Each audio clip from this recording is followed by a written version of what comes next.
Shalom Bapak Ibu Jemaat Tuhan yang saya kasihi dimanapun Anda berada. Bina Iman pada hari ini tanggal 8 Februari 2022 akan kembali menyapa Bapak Ibu Saudara dan mari kita akan bersama-sama merenungkan setidaknya firman Tuhan yang akan kita sama-sama dengar pada hari ini. Bina Iman kali ini bertemakan Jadilah Kuat. Firman Tuhan diambil dari Efesus pasal yang pertama ayat yang ketiga yang berbunyi demikian. Terpujilah Allah dan Bapa Tuhan kita Yesus Kristus yang dalam Kristus telah mengaruniakan kepada kita segala berkat rohani di dalam sorga. Sebagaimana yang kita tahu bahwa surat Efesus ditulis oleh Rasul Paulus saat dirinya dalam penjara di Roma. Kita tahu bahwa kehidupan dalam penjara dari dulu sampai kapanpun tidak pernah memberikan rasa nyaman. Rasul Paulus rela dipenjarakan karena iman dan pengenalannya akan Kristus Yesus sebagai Tuhan. Secara fisik, Rasul Paulus mengalami penderitaan yang tidak ringan. Namun bila kita kembali membaca dan merenungkan ayat yang kita sudah baca dari Efesus pasal 1 ayat 3, maka tersirat dari tulisannya bagaimana Rasul Paulus mampu bertahan di dalam beratnya kehidupan dalam penjara.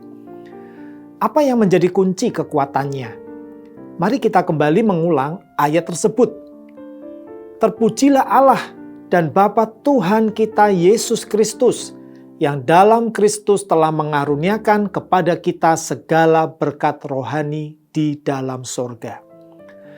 Perhatikan Bapak Ibu Saudara bahwa Rasul Paulus menulis kata telah mengaruniakan. Dalam versi terjemahan literal ditulis telah memberkati. Nah, dari apa yang ditulis oleh Rasul Paulus itu, maka kita mendapatkan kunci jawabannya. Mengapa dirinya mampu bertahan? Yaitu Rasul Paulus tidak pernah lupa bahwa dirinya adalah orang yang telah diberkati dengan berkat rohani di dalam sorga. Mentalitas sebagai orang yang telah diberkati dengan berkat rohani terus dibawa Rasul Paulus di dalam setiap situasi dan kondisi yang dia hadapi. Bukankah kita pun adalah orang-orang yang telah diberkati dengan berkat rohani di dalam sorga karena iman dan pengenalan kita akan Yesus sebagai Tuhan dan Kristus? Mari saya ajak kita semua untuk memiliki mentalitas yang sama, seperti yang dimiliki Rasul Paulus. Sehingga saat kita diizinkan Tuhan mengalami hal-hal yang tidak baik, kita bisa terus bertahan dan bahkan keluar sebagai pemenang.